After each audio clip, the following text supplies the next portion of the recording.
Hello, guys. Today we speak about a new grammar point. Look at my slide with this funny meme.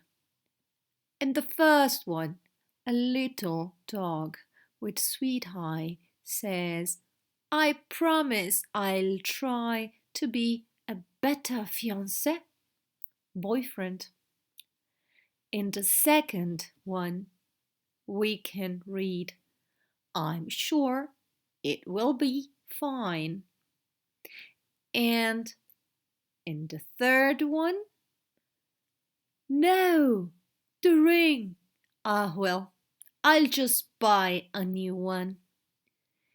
These are three examples of three different situations. The first one is a promise. I promise I'll try and be a better boyfriend.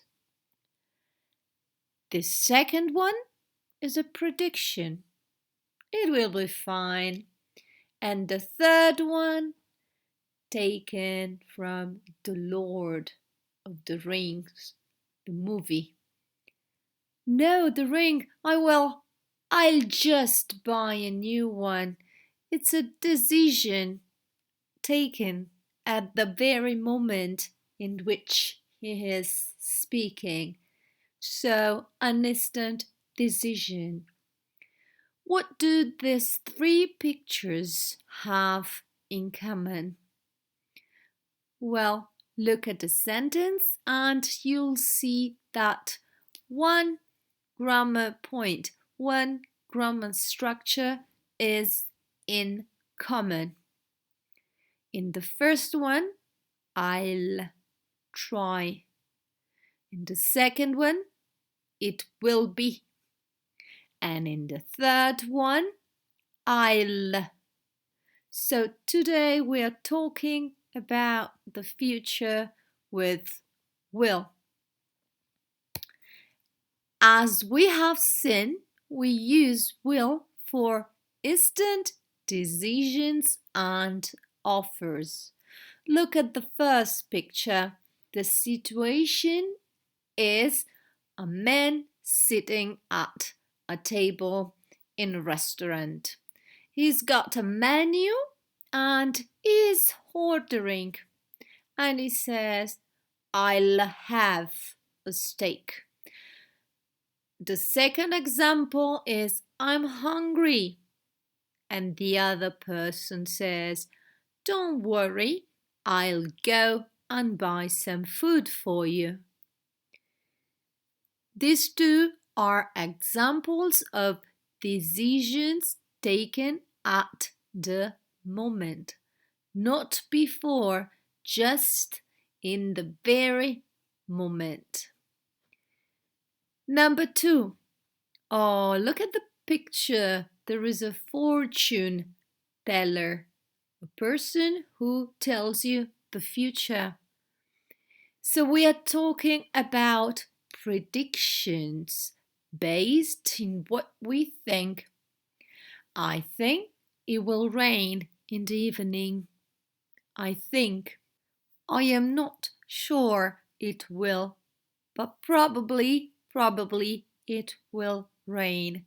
So usually these sentences are introduced by expressions such as I think, I don't think, I believe, or probably.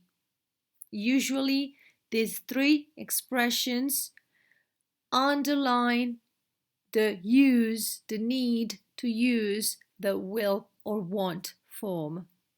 And the third point is the promise. We will be forever friends. Or another example could be, I will love you forever. Promise.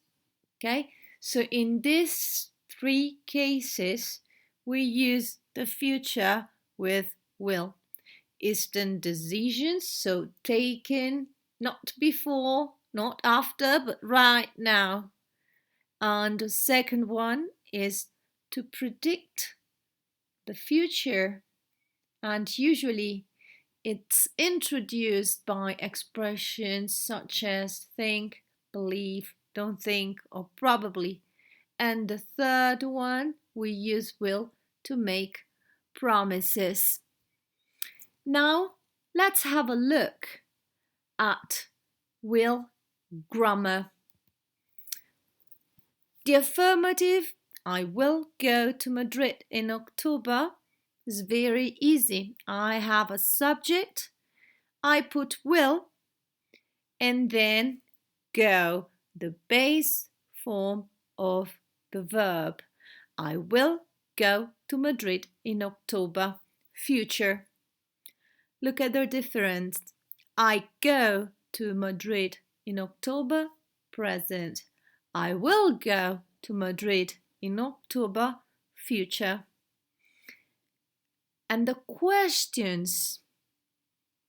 Have a minute, a second, and look at this sentence. How can we make the future with will? Is a structure that we already know. Is the same structure that we use with the verb be. So we put the verb will before, then the subject you, and then the base form of the verb. Will you go by bus? And finally, the negative form. Subject, will, plus not, plus the base form. Will not can be contracted in want. Few more examples. Will you travel by train or by bus? Will, then the subject, and then the base form. And the negative form. I won't travel by bus. I will probably travel by train. So in this example, you saw all the three forms: negative, affirmative, and interrogative. And what about the short answers? Yes, I will. No, I won't. And here I'll show you the full structure of the verb will. Positive or affirmative, subject, will, and base form. Negative, subject, will, plus not, plus base form. And questions, interrogative, will, subject, and base form of the verb. We also saw the contracted form for I will is I'll. And the contracted form for negative is I want, you want. Check the slide before for the spelling. I insist in saying you that after will, we must use the base form.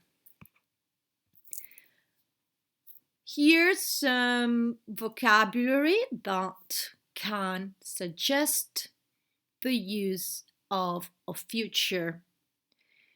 So tomorrow, next week, next month, next year, in 10-year time, in 3 days. Maybe you must look up into your dictionary to find the meaning, the translation of in 10-year time and in 3 days. My example here is I'm going to travel to Copenhagen next year. I'm using a different future that we will see in the next lesson. Just a little practice now. I'm going to show you two sentences and I would like to think how to complete them. The first sentence is I'm about to fall asleep. I need to wake up. And the other person says I get is the verb you must use. You a cup of coffee. So think for a second. How will you complete this sentence? And is will get. I will get you a cup of coffee. We may also use the contracted form I'll get you a cup of coffee. Let's look at the second example.